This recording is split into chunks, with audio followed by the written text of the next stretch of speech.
இந்த அழகான மார்கழியின் காலை பொழுதை மேலும் அழகாக்க ஆண்டாள் அருளிச் செய்த திருப்பாவையை நாள்தோறும் நாம் சிந்தித்து வருகின்றோம். அந்த வகையில் இன்று நாம் காண இருப்பது 14வது பாசுரம்.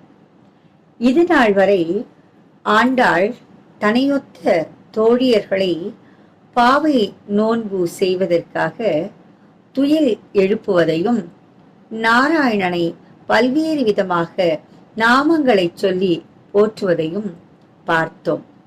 இந்த 14வது பாடலிலே ஆண்டாளின் வேறொரு முகத்தை நாம் தரிசிக்கிறோம். பொதுவாக நகைச்சுவை என்பது எல்லோருக்கும் கைவந்த கலை அல்ல. இந்த பாடலில் ஆண்டாள் எவ்வளவு நகைச்சுவையாக செய்திகளை சொல்லக்கூடியவள் என்பதை நாம் காணலாம். பாடலுக்குள் செல்லலாம். மிக அழகான இயற்கை காட்சிகள் கொண்ட மற்றொரு அழகிய பாடல்.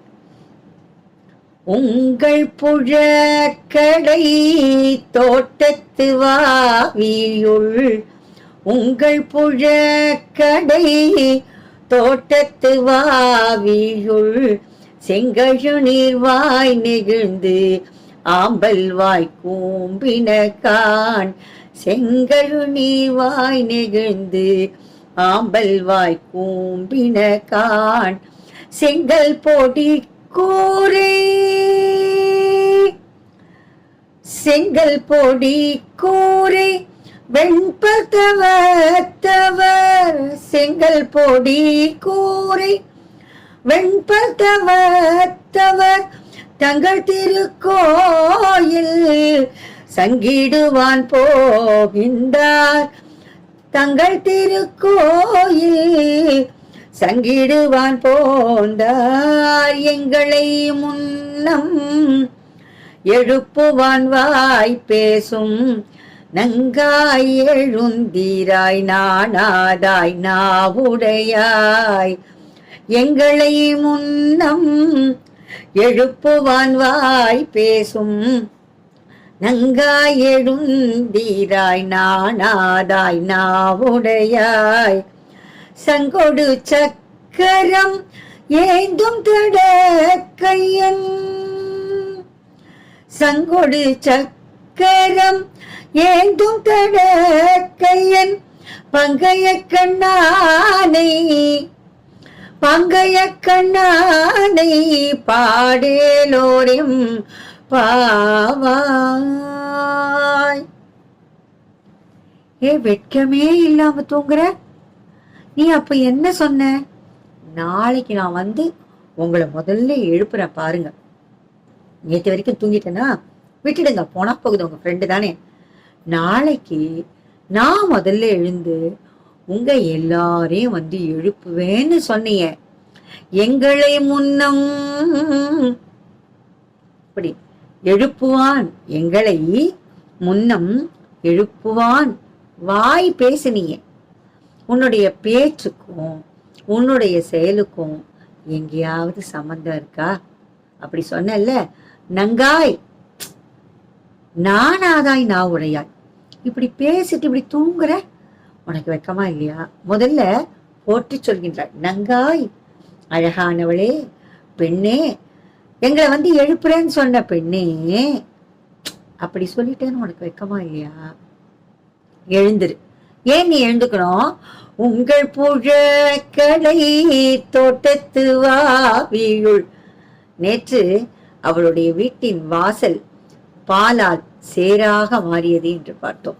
இப்பொழுது வீட்டினுடைய பின்புறத்தை ஆண்டாள் படம் பிடிக்கிறாள். வீட்டின் பின்னால் வாவி, அழகான குளம் இருக்கிறது.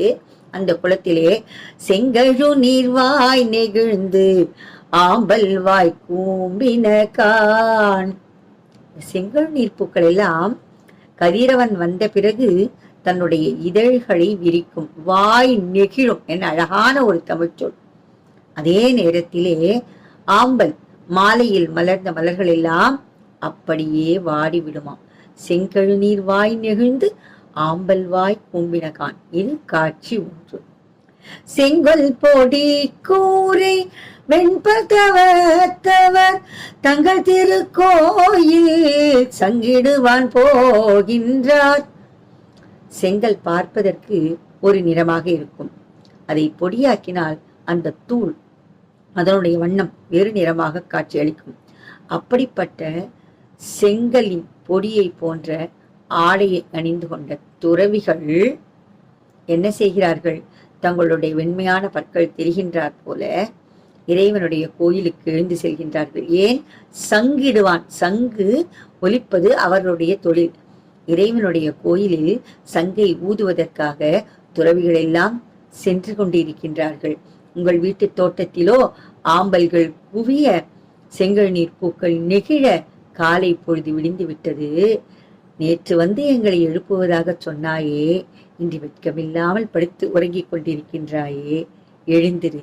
சங்கோடு சக்கரம் ஏந்தும் தட கையன். சங்கும் சக்கரமும் கொண்டு நம்மை எல்லாம் அருள் பாலித்துக் கொண்டிருக்கின்ற அந்த இறைவனை நாம் பாடலாம், வணங்கலாம், துதிக்கலாம், போற்றலாம். எழுந்திரு என்று ஆண்டாள் மிக அழகாக இந்த பாடலில் ரம்யமாக நகைச்சுவை ததும்ப பாடியிருக்கின்றாள். நாளை ஆண்டாளின் அடுத்த பாசுரத்தை சந்திக்கலாம். உங்களிடமிருந்து விடை பெறுவது கற்பகம். சங்கத்தமிழ் இலக்கிய பூங்கா, ஒளிச்சலூர். நன்றி.